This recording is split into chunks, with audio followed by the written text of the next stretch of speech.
Capítulo 51, que trata de lo que contó el cabrero a todos los que llevaban a Don Quijote. 3 leguas de este valle está una aldea que, aunque pequeña, es de las más ricas que hay en todos estos contornos, en la cual había un labrador muy honrado, y tanto, que aunque es anexo al ser rico el ser honrado, más lo era él por la virtud que tenía que por la riqueza que alcanzaba. Mas lo que le hacía más dichoso, según él decía, era tener una hija de tan extremada hermosura, rara discreción, donaire y virtud, que el que la conocía y la miraba, se admiraba de ver las extremadas partes con que el cielo y la naturaleza la habían enriquecido. Siendo niña fue hermosa, y siempre fue creciendo en belleza, y en la edad de 16 años fue hermosísima. La fama de su belleza se comenzó a extender por todas las circunvecinas aldeas. ¿Qué digo yo? Por las circunvecinas no más. Si se extendió a las apartadas ciudades, y aun se entró por las salas de los reyes, y por los oídos de todo género de gente, que como a cosa rara, o como a imagen de milagros, de todas partes a verla venían. Guardábala su padre, y guardábase ella, que no hay candados, guardas ni cerraduras, que mejor guarden a una doncella que las del recato propio. La riqueza del padre y la belleza de la hija movieron a muchos, así del pueblo como forasteros, a que por mujer se la pidiesen. Mas él, como a quien tocaba disponer de tan rica joya, andaba confuso, sin saber determinarse a quién la entregaría de los infinitos que le importunaban. Y entre los muchos que tan buen deseo tenían, fui yo uno a quien dieron muchas y grandes esperanzas de buen suceso, conocer que el padre conocía quién yo era, el ser natural del mismo pueblo, limpio en sangre, en la edad floreciente, en la hacienda muy rico y en el ingenio no menos acabado. Con todas estas mismas partes, la pidió también otro del mismo pueblo, que fue causa de suspender y poner en balanza la voluntad del padre, a quien parecía que con cualquiera de nosotros estaba su hija bien empleada. Y por salir de esta confusión, determinó decírselo a Leandra, que así se llama la rica que en miseria me tiene puesto. Advirtiendo que, pues los dos éramos iguales, era bien dejar a la voluntad de su querida hija el escoger a su gusto. Cosa digna de imitar de todos los padres que a sus hijos quieren poner en estado. No digo yo que los dejen escoger en cosas ruines y malas, sino que se las propongan buenas, y de las buenas, que escojan a su gusto. No sé yo el que tuvo Leandra. Solo sé que el padre nos entretuvo a entrambos con la poca edad de su hija y con palabras generales que ni le obligaban ni nos desobligaban tampoco. Llámase mi competidor Anselmo, y yo Eugenio. Porque vais con noticia de los nombres de las personas que en esta tragedia se contienen, cuyo fin aún está pendiente, pero bien se deja entender que ha de ser desastrado. En esta sazón vino a nuestro pueblo un Vicente de la Roca, hijo de un pobre labrador del mismo lugar, el cual Vicente venía de las Italias y de otras diversas partes de ser soldado. Llevóle de nuestro lugar, siendo muchacho de hasta 12 años, un capitán que con su compañía por allí acertó a pasar, y volvió el mozo de allí a otros 12, vestido a la soldadesca, pintado con 1000 colores, lleno de 1000 dijes de cristal y sutiles cadenas de acero. Hoy se ponía una gala y mañana otra, pero todas sutiles, pintadas, de poco peso y menos tomo. La gente labradora, que de suyo es maliciosa, y dándole el ocio lugar es la misma malicia, lo notó, y contó punto por punto sus galas y preseas. Y halló que los vestidos eran 3 de diferentes colores, con sus ligas y medias. Pero él hacía tantos guisados e invenciones de ellos, que si no se los contaran, hubiera quien jurara que había hecho muestra de más de 10 pares de vestidos y de más de 20 plumajes. Y no parezca impertinencia y demasía esto que de los vestidos voy contando, porque ellos hacen una buena parte de esta historia. Sentábase en un poyo que debajo de un gran álamo está en nuestra plaza, y allí nos tenía a todos la boca abierta, pendientes de las hazañas que nos iba contando. No había tierra en todo el orbe que no hubiese visto, ni batalla donde no se hubiese hallado. Había muerto más moros que tiene Marruecos y Túnez, y entrado en más singulares desafíos, según él decía, que Gante y Luna, Diego García de Paredes y otros 1000 que nombraba. Y de todos, había salido con victoria sin que le hubiesen derramado una sola gota de sangre. Por otra parte, mostraba señales de heridas que, aunque no se divisaban, nos hacía entender eran arcabuzazos dados en diferentes reencuentros y facciones. Finalmente, con una no vista arrogancia, llamaba de vos a sus iguales y a los mesmos que le conocían, y decía que su padre era su brazo, su linaje sus obras, y que debajo de ser soldado, al mesmo rey no debía nada. Añadiósele a esta arrogancia ser un poco músico y tocar una guitarra a lo rasgado, de manera que decían algunos que la hacía hablar. Pero no pararon aquí sus gracias, que también la tenía de poeta, y así, de cada niñería que pasaba en el pueblo, componía un romance de legua y media de escritura. Este soldado, pues, que aquí he pintado, este Vicente de la Roca, este bravo, este galán, este músico, este poeta, fue visto y mirado muchas veces de Leandra desde una ventana de su casa que tenía la vista a la plaza. Enamoróla el oropel de sus vistosos trajes.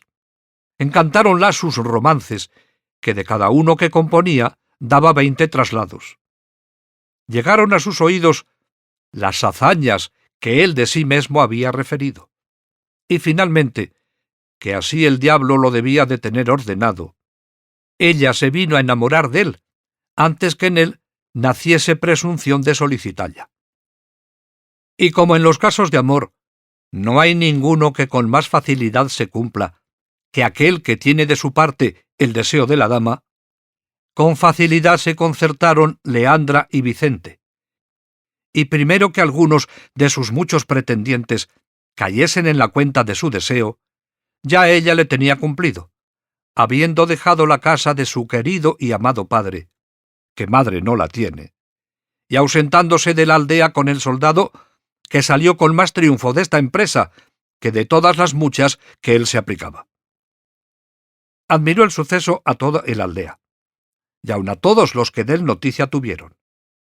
Yo quedé suspenso, Anselmo atónito, el padre triste, sus parientes afrentados, solícita la justicia, los cuadrilleros listos.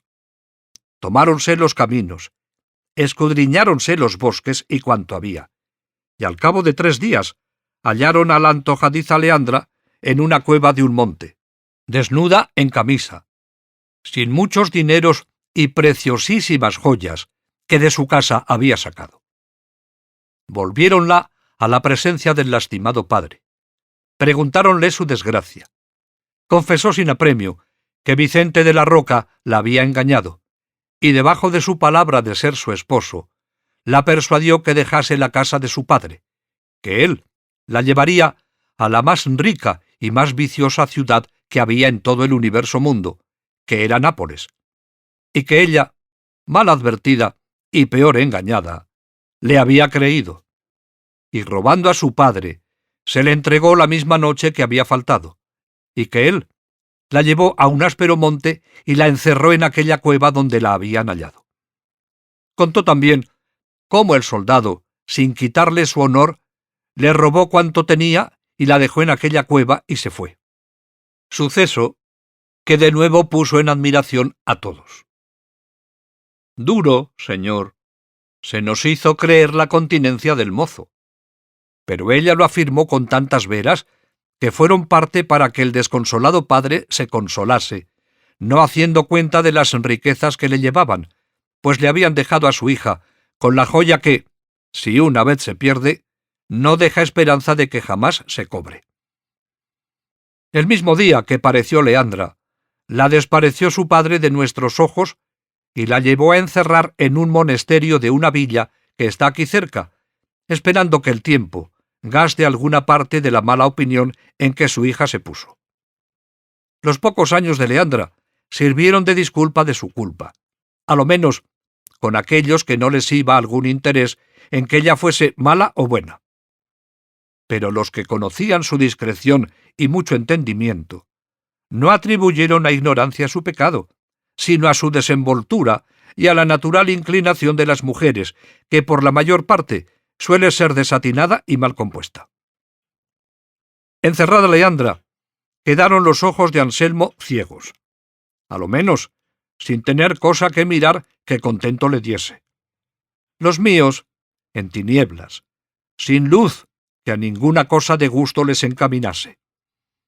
Con la ausencia de Leandra, crecía nuestra tristeza, apocábase nuestra paciencia, maldecíamos las galas del soldado y abominábamos del poco recato del padre de Leandra. Finalmente, Anselmo y yo nos concertamos de dejar la aldea y venirnos a este valle, donde él, apacentando una gran cantidad de ovejas, suyas propias, y yo un numeroso rebaño de cabras, también mías, pasamos la vida entre los árboles dando vado a nuestras pasiones o cantando juntos alabanza o vituperios de la hermosa Leandra, o suspirando solos y a solas comunicando con el cielo nuestras querellas. A imitación nuestra, otros muchos de los pretendientes de Leandra se han venido a estos ásperos montes, usando el mismo ejercicio nuestro. Y son tantos que parece que este sitio se ha convertido en la pastoral Arcadia, según está colmo de pastores y de apriscos, y no hay parte en él donde no se oiga el nombre de la hermosa Leandra. Este la maldice y la llama antojadiza, varia y deshonesta. Aquel la condena por fácil y ligera. Tal la absuelve y perdona, y tal la justicia y vitupera. Uno celebra su hermosura, otro reniega de su condición, y en fin, todos la deshonran y todos la adoran, y de todos se extiende a tanto la locura, que hay quien se queje de desdén sin haberla jamás hablado, y aun quien se lamente y sienta la rabiosa enfermedad de los celos, que ella jamás dio a nadie, porque, como ya tengo dicho, antes se supo su pecado que su deseo. No hay hueco de peña, ni margen de arroyo, ni sombra de árbol, que no esté ocupada de algún pastor que sus desventuras a los aires cuente. El eco repite el nombre de Leandra, donde quiera que pueda formarse. Leandra resuena en los montes.